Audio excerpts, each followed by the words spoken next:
Good morning, September 16, 2025. It's our first day back in surgery with our new air conditioning system installed. Our other one went kaput after 11 years, and it's working very nicely. Thanks to Luis and the team organizing, getting it done.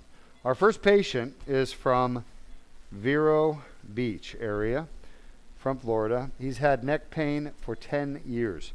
He has two problems. One, facet joint arthritis causing neck pain. Two, herniated disc causing neck pain.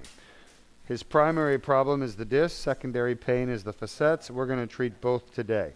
We're starting with the facet joint treatment. Henry, let's show our audience how facet joints get injured and how they cause pain.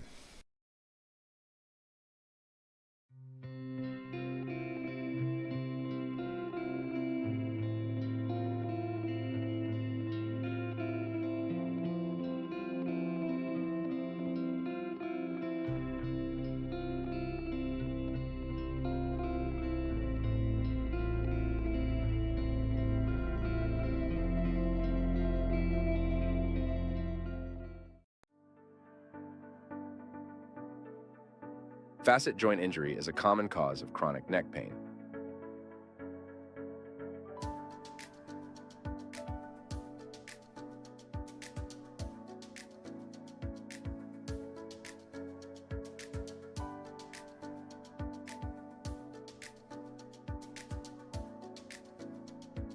The inflamed facet capsule tear generates pain signals.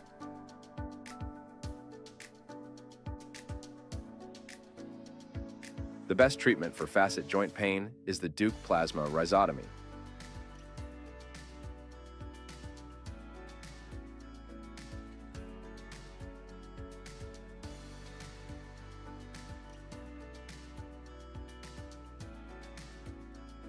The inflamed facet joint pain nerves are destroyed.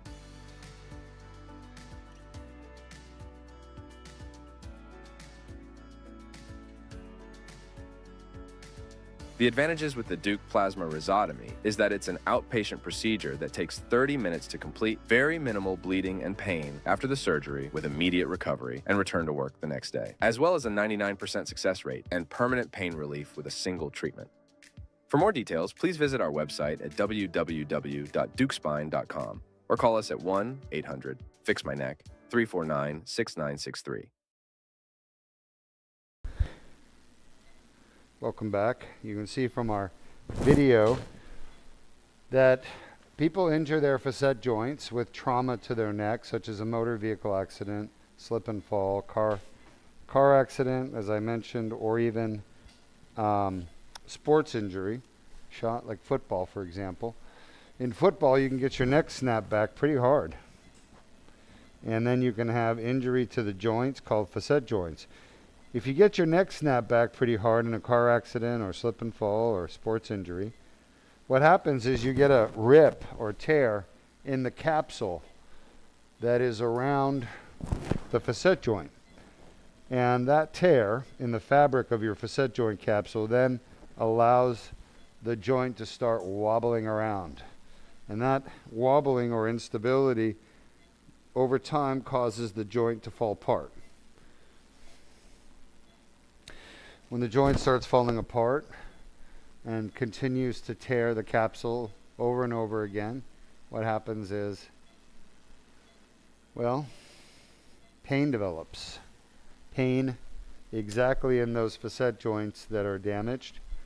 And the way we know people have facet pain, number one, it hurts when they rotate their neck side to side.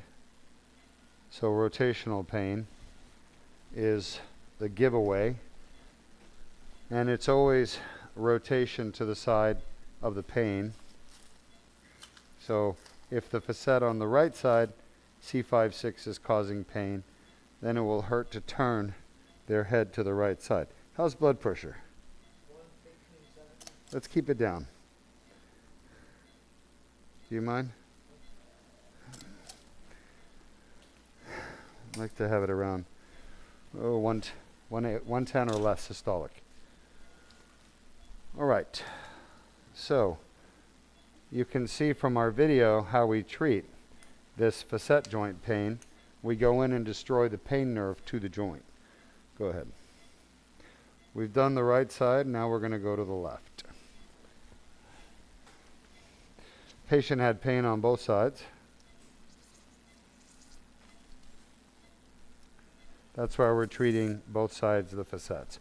Not everybody has bilateral facet joint pain. Some people it's just one side. We only treat the side that has pain. We never just look at the MRI and say, oh look, the facet joint is arthritic, let's go treat it. Most people have arthritis in their facet joints as they get older, but we do not treat we don't treat pain in the facet joint. We don't treat facet joint arthritis. We're treating facet joint pain. Remember, there's a difference. The pain is what limits their movement. If you can't turn your head, and every time you turn your head, you're hurting, well, how are you going to live life? How are you going to do your job? How are you going to play sports? Imagine not being able to turn your head every day because it hurt too bad. Having that pain every time you wake up from sleep, or even keeps you from sleeping because it hurts so bad. That's the kind of pain these patients have when they have facet joint pain. Sean? All right, so that's what I'm doing. I'm destroying these pain nerves.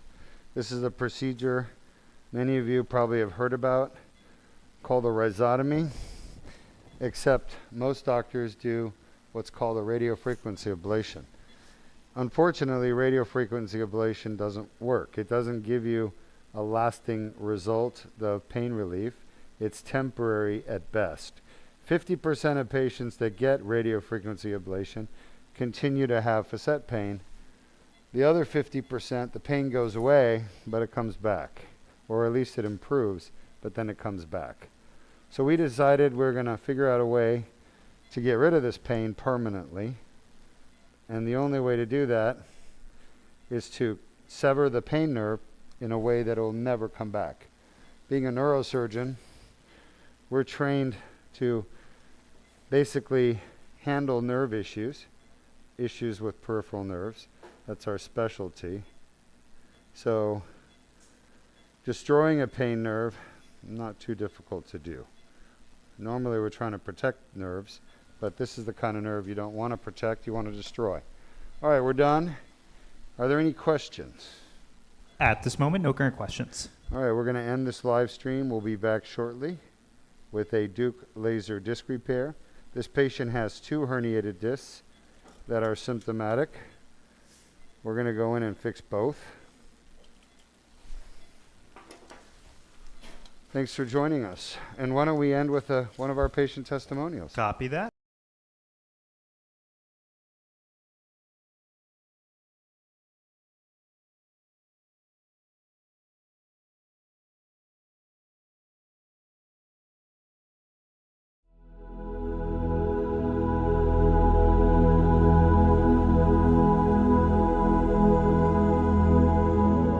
Dr. Duke Mayton here at the Duke Spine Institute with a patient who traveled here from Colorado with her husband, and she underwent the cervical Duke laser disc repair for 2 herniated discs in her neck. And how are you feeling today? Great. Even on the way home, I felt all the pain release from my arms and my shoulders. I didn't realize how much pain I was actually in. So my arms just feel light. And sitting in the waiting room here earlier, I realized my neck is not hurting at all and my headache is gone. So your headaches are gone, your neck pain's gone, and your arms are starting to feel normal again. Yep. Yes. Amazing, isn't it? Yes. So amazing. I'm so grateful. Yeah. Tell me what life was like for you before you came to Duke Spine Institute. We have 4 small children and it was very hard because we homeschool. My oldest started taking over laundry. I couldn't get in to the washer to get the clothes out. He has to help a lot with the little ones with school. I was in bed a lot with pain and laying down hurt. So then I would sit up in the recliner and I wasn't sleeping at all. Last night I slept. Congratulations. Now, are you feeling good here today because we gave you lots of pain medicines, or are you on any pain med at all?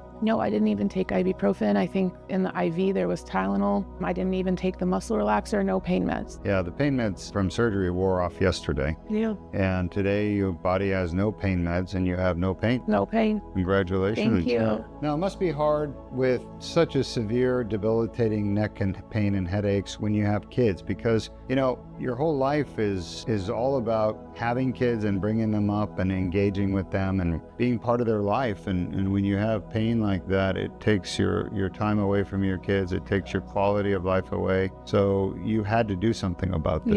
Yeah. And did you have any treatment in Colorado? They wanted me to do an epidural in the neck because there was no room in the spinal cord. That made it worse because the fluid had nowhere to go. So I did that, and then the surgeon in Colorado wanted me to do a fusion and basically laughed when I asked if there was other options. So that's when it led us to do more research and watch all of his videos and know, I just knew in my gut this is where we had to come. Yeah, you're right. I'm glad you did not choose the fusion, but why did you not choose the fusion? What were you worried about? I was worried that I have 4 young children, and if I do a fusion, it would be worse, and then it would just keep continuing all the next discs. And I was really having like a claustrophobic feeling of I won't have any movement. I'll lose my mobility if I do a fusion. And with the Duke laser disc repair, you can see we went in with a 4mm incision. There was no bleeding. There was no hospitalization. She was asleep for an hour while we did her procedure, and you basically woke up pain-free. Yes, I was actually very emotional when I woke up because I was like, our whole family needs to come here.